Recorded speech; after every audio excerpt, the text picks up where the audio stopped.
Good morning. So, si Rode. Ayun. Naglalaro na naman ng Yun, pinapaon. Parang naglalaba eh. Ayun. Yun, nilalagyan ng harina para hindi dumikit. Yan, dagdag mo pa. Tapos, para ka naglalaba, Rode. Siya. Oh. Yan. Hagudin pa. Sige. Kunti na lang. Yan. Lagyan mo pulbo. Pakpakin mo. Yan.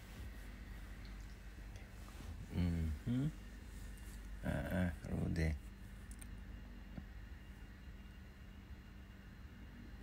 Yan ang ginagawa ko guys, yung big ring yan. Pang big ring yan. So, kailangan i-shrink mo siya. Kasi pag hindi mo siya ginaganyan, maliit yung ring na lalabas pagka hindi mo i-shrink. So, kailangan medyo pakpakin mo ng pakpakin para yung hangin pumasok sa loob.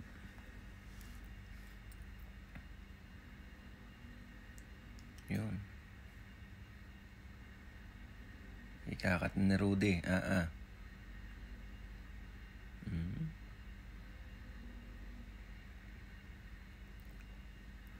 Yan, sa pagkakat naman, kailangan din. Tawag dito. Yung kamay mo, kailangan pantay din ang paglapag mo ng cutter. Kasi pag hindi pantay ang paglapag mo ng cutter, bingot din ang ring mo. So, reject namin yun. Kailangan kasi bilog yung ring namin. Hindi siya oblong, hindi siya yung saktong bilog lang. Hindi naman masyadong bilog ni bilog kasi pag hand cutting kasi hindi mo mapiperfect yan na bilog lahat. May yan. May sumisipak talaga yan. Ayun. So sa isang screen minsan nakakuha ako ng 19 na donuts lahat. Big ring donuts.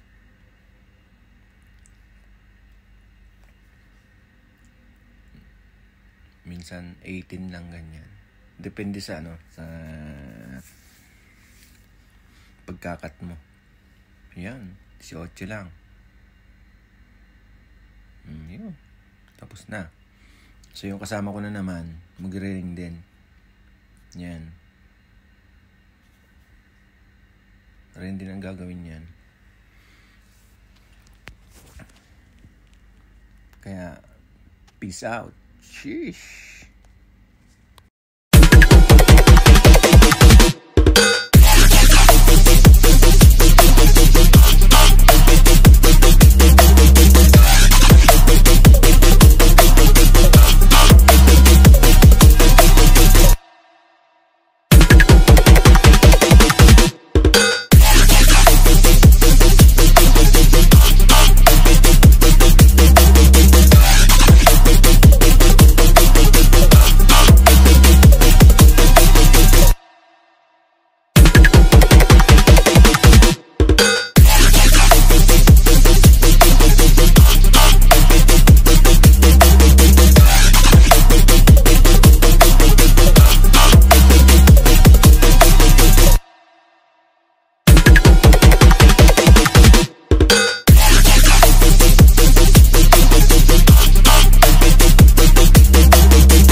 dito na naman sa pagpiprito. Yan. Yan, tinan yung mantika namin, guys. Linaw na linaw yan. Pwede kang manalamin yan. Yan. Ganyan ang proper na pagpiprito ng donuts.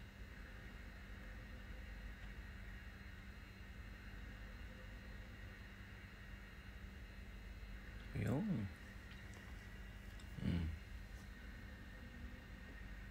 Dubog-dubog lang. Tapos ibabaliktad. Yan. So, kita nyo. Yung mga bilog. May nahalo din mga bingot. Hindi perfect na 18 pieces bilog. May bingot din.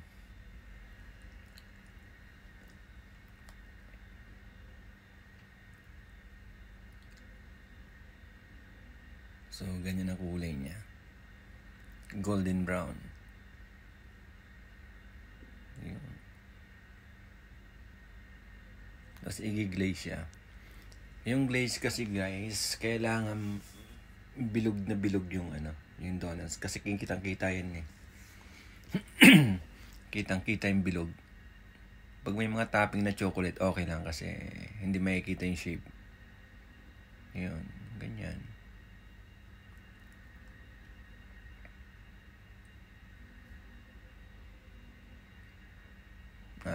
Rode. See ya. Ganyan. Peace out.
So dito guys sa munchkins na naman yan. Ganun na pagluluto ng munchkins.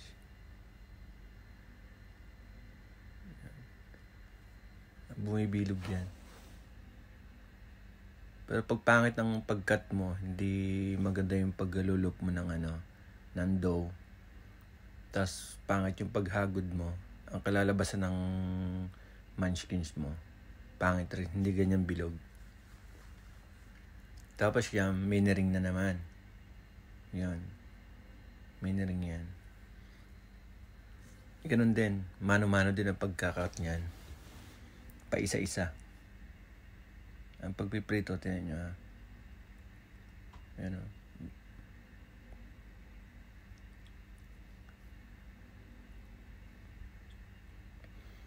Kailangan mabilis ka rin magbaliktad niyan. Kasi para pantay. Pag mahina ka magbaliktad,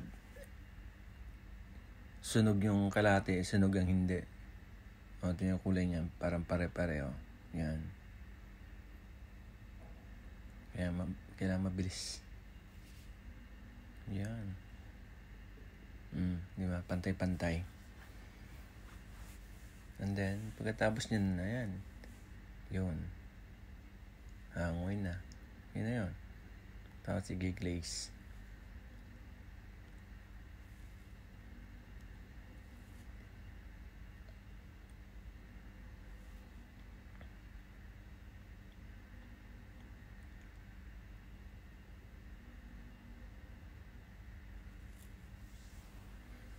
Yan, katulad ng sinabi ko kanina, dapat ang pag-glaze sa glaze ay puro bilog yun. Hindi mga bingot.